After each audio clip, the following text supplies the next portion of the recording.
Epione pain management and regenerative centre. ఇక మీ నొప్పులు శాశ్వతం కావు.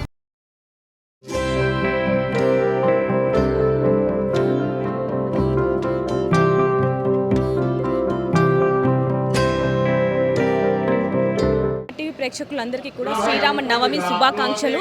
ఇప్పుడైతే మనం సనత్ నగర్ 7 టెంపుల్స్కి అయితే వచ్చేసామండి. ఇక్కడ శ్రీరాముని కళ్యాణ మహోత్సవం అంగరంగ వైభవంగా జరుగుతుందని చెప్పుకోవాలి.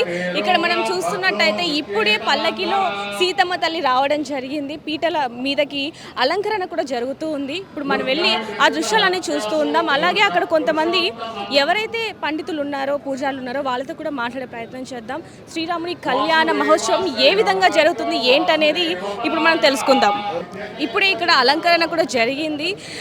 శ్రీరాముని ఎదుట అంటే శ్రీరామునికి ఆపోజిట్లో మన సీతమ్మ తల్లి గారు కూడా ఉన్నారు. తర్వాత ఘట్టం ఏ విధంగా ఉంది, అలాగే కళ్యాణ మహోత్సవానికి సంబంధించిన మరిన్ని వివరాలు తెలుసుకుందాం. శ్రీరామాచార్యులు గారు మనతో ఉన్నారు, ఆయనతో మాట్లాడదాం. నమస్కారం అండి. కళ్యాణ మహోత్సవం ఏ విధంగా జరుగుతుంది? ఇక్కడ మీరు చూస్తున్నట్టు కనుక శ్రీ సనత్ నగర్ హనుమాన్ దేవాలయం అని చెప్తారు దీన్ని. ఇది దేవాదాయ ధర్మాదాయ శాఖలో నడుస్తుంది.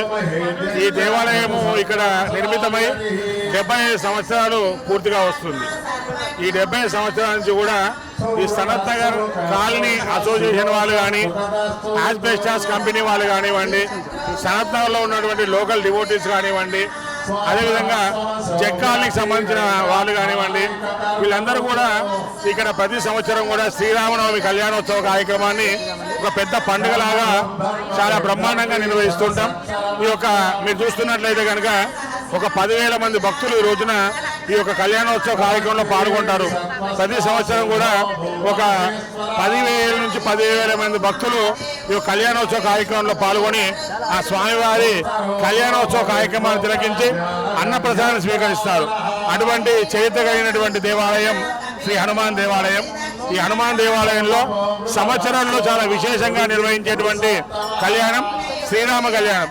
ఇక్కడ ఇది ఒక హనుమాన్ దేవస్థానమే కాదు, సనత్ నగర్లో ప్రతి వీధిలో కానీ, అదేవిధంగా మన తెలంగాణ ఆంధ్ర రాష్ట్రాల్లో కానివ్వండి, ప్రపంచవ్యాప్తంగా కూడా ఈ యొక్క శ్రీరామనవమి కళ్యాణం అనేది ఒక ఇంటి కళ్యాణంలాగా నిర్వహించుకుంటాం.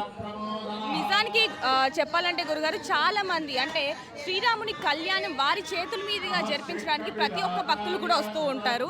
సో ఈసారి ఏ విధంగా జరిపించబోతున్నారండి? భక్తులు ఏ సంఖ్యలో రాబోతున్నారు? ఈసారి కనుక చూసినట్లయితే కనుక ప్రతి సంవత్సరం కంటే కూడా ఈ సంవత్సరం ఇంకా మేము కొంత భక్తులు పెరుగుతున్న సందర్భంగా కొంత వారికి సదుపాయాలన్నీ కూడా కొంత ఎక్కువగానే చేశాము.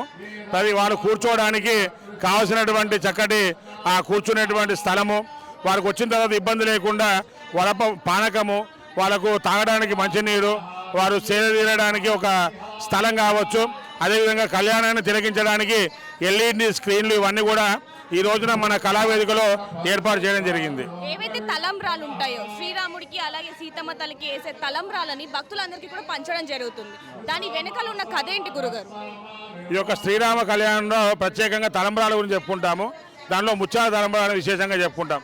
ఇక్కడ కూడా మన భద్రాచలంలో ఏ విధంగానైతే ముత్యాల తలంబ్రాలు సమర్పిస్తామో, ఇక్కడ కూడా భక్తులందరూ తెచ్చినటువంటి ముత్యాల తలంబ్రాలను స్వామివారికి అమ్మవారు సమర్పించడం జరుగుతుంది. ఆ సమర్పించిన తర్వాత ఆ తలంబ్రాలను భక్తులందరికీ కూడా సాయంత్రం వరకు కనుక రాత్రి వరకు కూడా ఇక్కడ ఆ తలంబ్రాల వితరణ ప్రతి ఒక్కరికి కూడా పంచడం జరుగుతుంది. ఈ స్వామివారి తలంబ్రాలకు ఉన్నటువంటి విశేషం ఏంటంటే, ఆ యొక్క కళ్యాణోత్సవ తలంబ్రాలను ఎవరైతే చక్కగా ఆ కళ్యాణోత్సవ కార్యక్రమాన్ని చూసి ఆ తలంబ్రాలను తీసుకొని వెళ్ళి ఇంట్లో ఉంచుకొని ప్రతినిత్యం ఆ తలంబ్రాలను ఆ శిరస్సు పైన ధరించుకుంటారో వారికి ఆ రామచంద్ర స్వామి అనుగ్రహం వల్ల సంవత్సరం అంతా కూడా చక్కటి శుభాలు కలుగుతాయని మనకు శాస్త్రం చెప్తుంది. ఈసారి శ్రీరామనవమికి ప్రత్యేకత ఉందని చెప్పాలండి. ఎందుకంటే ఈ సంవత్సరం బాలరాముని ప్రతిష్ఠ జరగడం జరిగింది అయోధ్యలో. దాని గురించి మీరేమంటారు? ఈ సంవత్సరం మీరు అడిగినట్టుగా ఈసారి మనం ఎప్పటి నుంచో ఎదురు చూస్తున్నటువంటి చాలా విశేషమైనటువంటి కార్యక్రమం మన అయోధ్యలో రామచంద్ర స్వామి వారి విగ్రహ ప్రతిష్టాపన, బాలచంద్ర స్వామి వారిది. మరి ఈ సంవత్సరం చెప్పుకోవాలంటే ఆ రామచంద్ర స్వామి వారు ఎప్పటి నుంచో ఉన్నటువంటి ఆ కోరిక తీర్చి ఈ రోజున ఆయన స్వక్షేత్రానికి అనగా అయోధ్య క్షేత్రానికి వచ్చి ఆయన చక్కగా ప్రతిష్ఠితమైనటువంటి సంవత్సరం కాబట్టి ఈ సంవత్సరము మనం చేసుకునే కళ్యాణం చాలా విశేషమైనదని మేము కూడా భావిస్తున్నాం. ఇప్పుడు శ్రీరాముని కళ్యాణం ఇక్కడ ఏ సమయానికి జరగబోతుంది? ఇక్కడ శ్రీరామ కళ్యాణము 10 గంటల ప్రారంభం చేస్తాం. మధ్యాహ్నం 12 గంటలకు భద్రాచలంలో ఏ విధంగానైతే జిరగా బిళ్ళని సమర్పిస్తారో ముహూర్త కార్యక్రమాన్ని, అదేవిధంగా అభిజిత్ లగ్నంలో ఇక్కడ స్వామివారికి కూడా మేము కూడా అదే రకంగా భద్రాచలంలో చేసిన విధంగానే ఇక్కడ కళ్యాణోత్సవ కార్యక్రమం నిర్వహిస్తాం. మధ్యాహ్నం 1:30 వరకు ఈ కళ్యాణోత్సవ కార్యక్రమం తంతును పూర్తి చేసుకోవడం జరుగుతుంది. ఇప్పుడే సీతమ్మ తల్లి పల్లకిలో రావడం జరిగింది గురుగారు, తర్వాత ఏ విధంగా ఉంటుంది? ఇప్పుడు రాముల వారిని సీతమ్మ వారిని ఎదుర్కోల సన్నాహంతో భక్తులందరూ కూడా చక్కగా బాజా భజంత్రులతో వారందరూ కూడా ఇక్కడికి వచ్చి ఆ ఎదుర్కోలుగా స్వామివారిని కళ్యాణ మండపాన్ని తీసుకురావడం జరిగింది. ఆ తర్వాత ఇక్కడ స్వామివారిని అమ్మవారిని చక్కగా ఎదురెదురుగా కూర్చోబెట్టి వారిని అలంకరణ కూడా చేసి భక్తులందరికీ కూడా మరికొద్ది నిమిషాలలో కళ్యాణోత్సవంలో స్వామివారిని చక్కగా అలంకరించుకున్నటువంటి పెళ్లి కుమారునిగా అమ్మవారిని పెళ్లి కుమార్తెగా మరికొద్ది నిమిషాలలో దర్శనం ఇవ్వబోతున్నాం.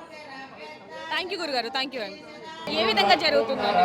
ప్రతి సంవత్సరము దాదాపు 50 సంవత్సరాల నుంచి కళ్యాణోత్సవం అత్యంత వైభవంగా చేస్తున్నారండి. 10,000 మంది జనాలు వస్తున్నారండి. స్వామివారికి 10 గంటల నుంచి కార్యక్రమం మొదలవుతుంది. మాంగాళధారణ 12 గంటల 5 నిమిషాలకు మాంగాళధార జీలకర్ర బెల్లం అవుతుంది. తర్వాత అన్న సంతర్పణ కార్యక్రమం జరుగుతుందండి. ఇప్పుడు శ్రీరాముల వారు అలాగే సీతమ్మ తల్లి ఎదురుగా ఉన్నారు, తర్వాత ఘట్టం ఏ విధంగా ఉండదు?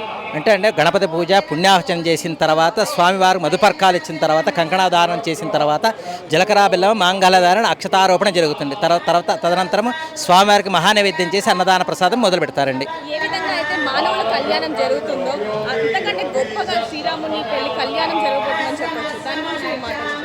స్వామివారి కళ్యాణం అంటే నభూతో నభవిష్యత్ అంటారంటే మనం ఏ జన్మలో ఎన్ని జన్మలో చేసుకున్న సుకృతం అంటే ఈ జన్మలో అంతా వైభవంగా జరిగే కళ్యాణం అని చూస్తున్నామంటే మనం ఎన్ని జన్మల సుకృతం అంటే ఈ జన్మలో మనం చేసుకుంటున్నామో తరిస్తున్నాము. ఇక్కడ ఎంతో మంది భక్తులు తమ చేతుల మీదుగా ఈ కార్యక్రమాన్ని చేయడానికి ఆసక్తిగా చూపిస్తూ ఉంటారు. ఎంతమంది భక్తులు వస్తూ ఉంటారు? దాదాపు ఈ 50 ఏళ్ల నుంచి దాదాపు 10,000 నుంచి 15,000 మంది జనాలు వస్తారండి. ప్రతి ఒక్కరు వచ్చి అన్నదానానికి ఇది చేసుకుంటూ ప్రతి ఒక్కరు దర్శనం చేసుకొని ప్రసాదం స్వీకరించి వెళ్తుంటారండి అందరూ. మరిన్ని వీడియోస్ కోసం ఛానల్ ని సబ్స్క్రైబ్ చేయండి. లేటెస్ట్ అప్డేట్స్ కోసం వాట్సాప్ ఛానల్ ని ఫాలో చేయండి. అండ్ లింక్ డిస్క్రిప్షన్ లో ఉంది.